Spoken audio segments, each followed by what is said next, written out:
In the quiet hills of Bethlehem, a child was born, one whose arrival would change the world. But what if I told you that the date of Jesus' birth might not be what you've always been told?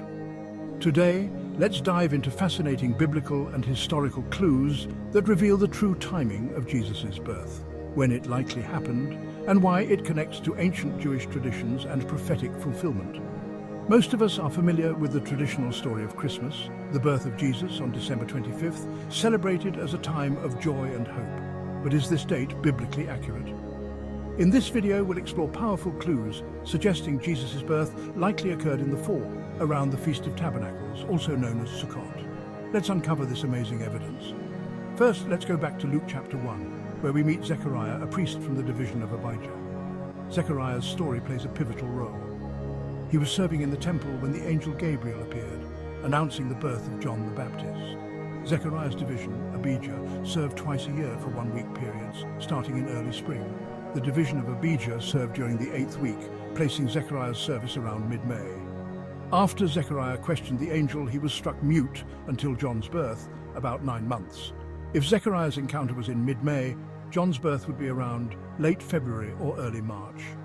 John was 6 months older than Jesus, meaning Jesus' birth would be around September or October, just in time for the Feast of Tabernacles.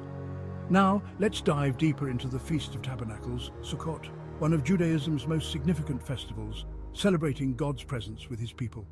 Sukkot takes place in the 7th month, around September or October. John 1:14 tells us, "The Word became flesh and made his dwelling among us." This phrase, "made his dwelling," literally means tabernacled among us. Jesus' birth during Sukkot symbolizes God's ultimate presence among his people.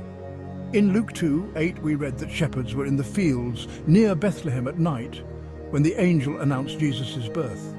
Shepherds wouldn't be in the fields during the cold winter months, suggesting Jesus was born in warmer weather, possibly in the fall. When we piece these clues together, the timing of Zechariah's service, Elizabeth's pregnancy, the 6-month difference between John and Jesus, Sukkot, and the shepherds in the fields, Jesus' birth likely occurred in September or October, aligning with the Feast of Tabernacles. So what about December 25th? This date was likely chosen by the early church to coincide with pagan winter festivals, not because it's the actual birth date of Jesus. The true date of Jesus' birth underscores the message that he came to dwell with his people during a time celebrating God's presence. The next time you think of Jesus' birth, remember, it was likely during the Feast of Tabernacles, around September or October. Thank you for watching. Don't forget to like, subscribe, and share if you found this video insightful. May you experience his presence every day in spirit and in truth.